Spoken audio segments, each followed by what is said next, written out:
2026년 1월 26일 월요일입니다. 창세기 19장 1에서 11절 말씀으로 매일 성경 말씀 묵상 나눕니다. 저녁 때에 두 천사가 소돔에 이르렀다. 롯이 소돔 성 어귀에 앉아 있다가 그들을 보고 일어나서 맞으며 얼굴을 땅에 대고 엎드려 청하였다. 두 분께서 가시는 길을 멈추시고 이 종의 집으로 오셔서 발을 씻고 하룻밤 머무르시기 바랍니다. 내일 아침에 일찍 일어나셔서 길을 떠나시기 바랍니다. 그들이 대답하였다. 아닙니다. 우리는 그냥 길에서 하룻밤을 묵을 생각입니다. 그러나 롯이 간절히 권함으로 마침내 그들이 롯을 따라서 집으로 들어갔다. 롯이 그들에게 누룩 넣지 않은 빵을 구워서 상을 차려주니 그들은 롯이 차려준 것을 먹었다. 그들이 잠자리에 들기 전에 소돔성 각 마을에서 젊은이, 노인 할 것 없이 모든 남자가 몰려와서 그 집을 둘러쌌다. 그들은 롯에게 소리쳤다. 오늘 밤에 당신의 집에 온 그 남자들이 어디에 있소? 그들을 우리에게로 데리고 나오시오. 우리가 그 남자들과 상관 좀 해야 하겠소. 롯은 그 남자들을 만나려고 바깥으로 나가서는 뒤로 문을 걸어 잠그고 그들을 타일렀다. 여보게들, 제발 이러지 말게. 이건 악한 짓일세. 이것 보게. 나에게 남자를 알지 못하는 두 딸이 있네. 그 아이들을 자네들에게 줄 터이니 그 아이들을 자네들 좋을 대로 하게. 그러나 이 남자들은 나의 집에 보호받으러 온 손님들이니까 그들에게는 아무 일도 저지르지 말게. 그러자 소돔의 남자들이 롯에게 비켜서라고 소리를 지르고 나서 이 사람이 자기도 나그네 살이를 하는 주제에 우리에게 재판관 행세를 하려고 하는구나. 어디 그들보다 당신이 먼저 혼 좀 보시오 하면서 롯에게 달려들어 밀치고 대문을 부수려고 하였다. 안에 있는 두 사람이 손을 내밀어 롯을 안으로 끌어들인 다음에 문을 닫아 걸고 그 집 대문 앞에 모여든 남자들을 젊은이 노인 할 것 없이 모두 쳐서 그들의 눈을 어둡게 하여 대문을 찾지 못하게 하였다. 앞장인 18장에서 하나님은 천사 둘과 함께 아브라함을 방문하였고 아브라함은 그 일행을 지나가는 나그네인 줄 알고 극진히 대접하였었죠. 하나님께서는 이 가정에 내년 이맘때쯤 아기가 태어날 것이라고 했고 믿음이 없었던 사라는 피식 웃었다가 하나님께 한 소리를 듣게 되었습니다. 식사를 마친 뒤 두 천사는 소돔을 향해 떠났고 하나님은 아브라함에게 소돔에 대한 심판 계획을 알려주시는데 이때 아브라함이 끈질기게 하나님께 구하여 그 성에 의인 10명만 있어도 멸하지 않으시겠다라고 하는 약속을 받아냈죠. 하지만 안타깝게도 오늘과 내일 저희가 읽게 될 이 창세기 19장에서 소돔 성에 그 의인 10명이 없었다라는 것을 저희가 알게 될 것입니다. 오늘 본문의 1절을 보면은 두 천사가 저녁 때 소돔에 이르렀다고 합니다. 앞서 18장에서 그들은 한낮에 아브라함 집에 도착하였고 그리고 거한 식사를 마친 뒤 소돔을 향해 출발했는데 오늘 보니까 어느새 저녁 때 소돔에 도착했네요. 아브라함이 있었던 헤브론에서 소돔까지의 거리는 약 지도상 직선으로만 5-60km 되는 그런 거리인데요. 성경이 이렇게 오후에 출발한 두 천사가 저녁에 도착하였다라는 식으로 지금 이 상황을 묘사하고 있죠. 그만큼 지금 이 소돔 심판 사건이 급박하게 진행되고 있다는 것을 우리에게 알려주려는 그런 의도인 것 같습니다. 두 천사가 소돔에 이르렀을 때 롯이 성 어귀, 개역개정 성경에서는 성문에 앉아 있다가 그들을 보고 맞이하였다라고 하고 있습니다. 많은 성서학자들은 이 장면을 보면서 롯이 소돔 성 안에서 지도자급의 사람이 아니었을까 그 높은 가능성이 있다고 생각합니다. 고대 근동 지역에서 성문은 단순한 출입구가 아니라 그 도시에서의 시청과 법원, 시장이 합쳐진 그런 복합적인 기능의 공간이었고 그러한 성문에 앉아 있었다라고 하는 것은 이후에 이제 구절을 저희가 보면은 소돔 사람들이 롯에게 네가 우리에게 재판관 행세를 한다라고 이렇게 말을 하지요. 그런 것과 관련해서 생각해 볼 때 롯이 당시 이 소돔성 안에서 상당한 지위에 있었던 것이 아니었을까 저희가 생각해 볼 수 있겠습니다. 롯은 어떻게 이 나그네로 이 땅에 왔다가 이런 높은 신분에 오르게 될 수 있었을까요? 앞서 창세기 이야기의 그 전체적인 흐름을 저희가 좀 근거로 추측을 해본다고 한다면은 14장에서 엘라망 그돌라오멜의 연합군이 이 지역 네 왕의 연합군들이 반란을 했을 때 공격을 하러 왔었잖아요. 그때 이 소돔을 비롯한 이 지역의 연합군들은 어, 패배를 합니다. 많은 재물을 약탈당했고 또 롯과 또 소돔 백성들이 포로로 끌려갔었는데 이때 아브라함이 용감하게 그들을 구출하여 온 일이 있었습니다. 롯이 아브라함의 조카였던 덕분에 소돔의 백성들이 정말 큰 위기를 벗어나는 은혜를 받았던 것이지요. 어쩌면 그런 일로 인해서 롯이 그 후에 소돔 사람들에게 또 관심과 인정을 받으면서 이렇게 잘 정착할 수 있었던 게 아닐까 생각해 봅니다. 자, 문제는 아브라함과 마찬가지로 롯은 이 소돔성을 방문한 나그네들에게 참 극진한 환대를 하지 않습니까? 그러나 이 소돔성 사람들은 전혀 그렇지 않았다는 것입니다.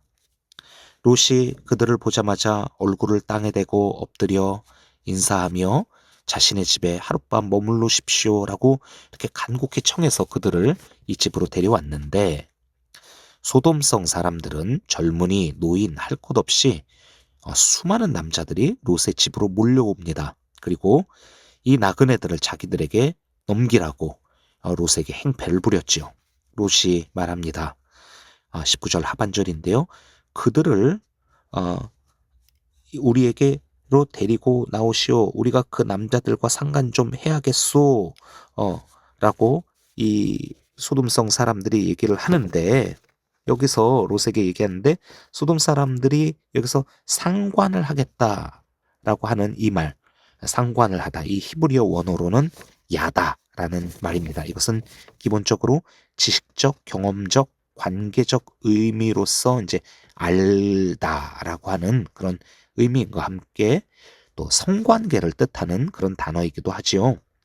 보통은 지금 요 장면을 보면서 소돔 사람들이 성적으로 정말 극심하게 타락해서 지금 이 나그네들을 이렇게 성적으로 관계를 맺으려고 이 난례를 친 것으로 해석을 합니다. 그래서 하나님께서 이 소돔성을 심판하시지 않을 수 없었던 것이 이렇게 이 도시가 성적으로 타락했기 때문이라고 이해를 하지요.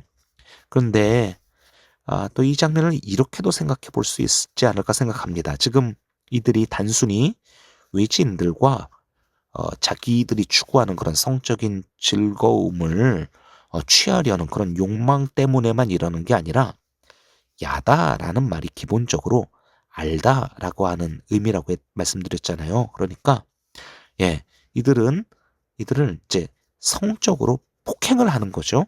그러면서 그들이 왜 이 도시에 왔는지 그 이유를 알아내려고 이렇게 한 게 아니었을까 하는 해석의 가능성도 있겠다라는 이야기입니다. 시간이 많이 지나기는 했지만 그들은 과거에 이 메소포타미아 연합의 반기를 들었다가 처절하게 패한 경험이 있었습니다. 물론 아브라함 덕분에 그 포로와 재물을 되찾기는 했지만 그렇다고 그들이 패전국이라는 사실은 변함없는 사실이죠.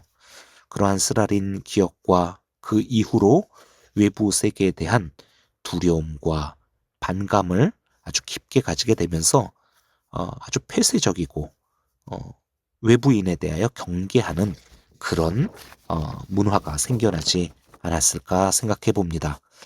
이런 소돔 사람들의 성향을 잘 알고 있었기에 롯은 당장의 위기를 벗어나고자 자신의 두 딸을 내어줄 테니 이 내 집에 찾아온 손님들만은 건들지 말라고 이렇게 협상을 하는데요.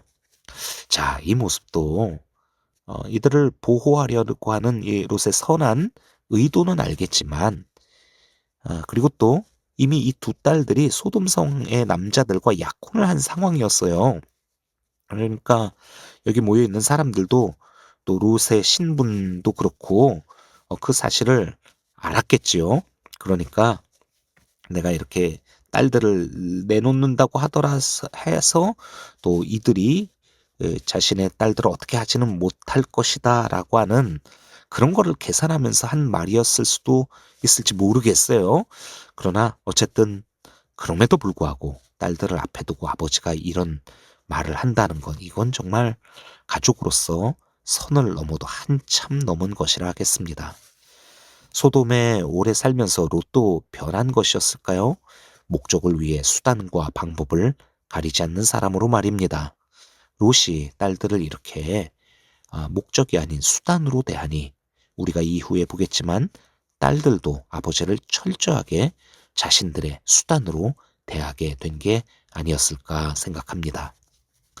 자, 오늘 본문은 소돔이라는 도시가 전쟁을 통해 그 패배를 겪으면서 외적으로만 무너진 게 아니라 얼마나 깊이 내적으로도 이렇게 삐뚤어졌는지 왜곡되어졌는지 저희가 보게 됩니다. 그리고 낯선 이들을 향한 폭력과 이런 집단적인 광기 속에서 비록 자기 집에 온 손님을 지키려 했다라고 하는 그런 목적을 갖고는 있었지만 자신의 딸들을 가지고 협상을 하려고 했던 롯의 이 망가진 생각, 왜곡된 선택, 죄가 개인을 넘어서 공동체의 문화가 되고 또 그 문화가 결국 한 사람의 도덕 감각까지 흐리게 만들었다는 것을 보여줍니다.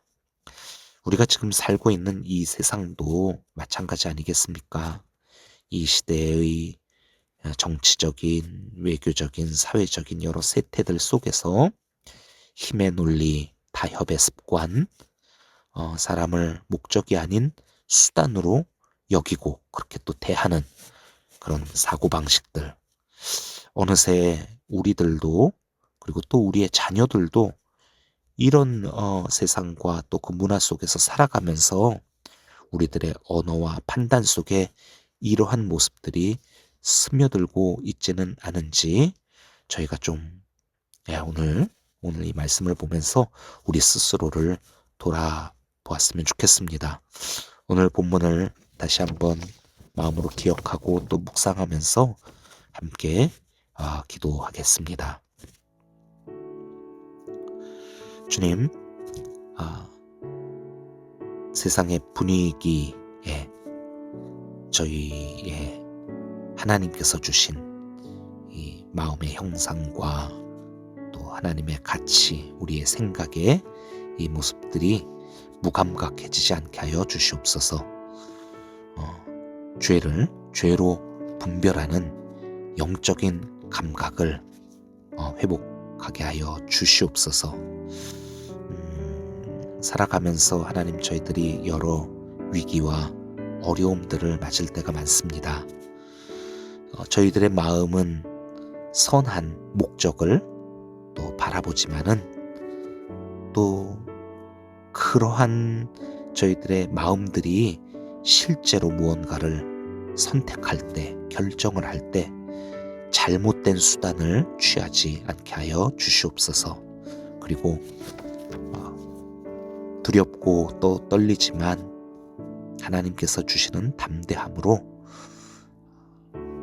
믿음대로, 말씀대로, 배운 대로 주님께서 인도하여 주시는 대로 살아갈 수 있는 힘과 지혜를 주시옵기를 간절히 간구합니다.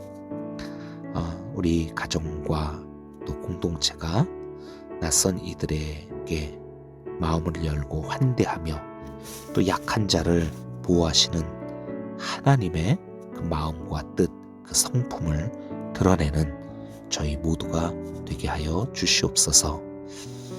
오늘 우리가 묵상한 이 말씀을 통해서 하나님, 우리가 이 세상에 지금 보여지는 우리가 살아가는 이 모든 것들을 당연히 여기지 않게 하시고 그럼에도 이 세상 가운데 우리를 살아가게 하시고 또 이 땅으로 우리를 파송하신 주님의 뜻을 늘 기억하는 하나님의 백성들 되기를 간절히 간구하오니 오늘 이 말씀을 묵상하며 부어주신 하나님의 마음과 뜻들을 잘 지켜나가는 우리 모든 주님의 성도들 되게 하여 주시옵소서. 예수 그리스도의 이름으로 기도합니다. 아멘.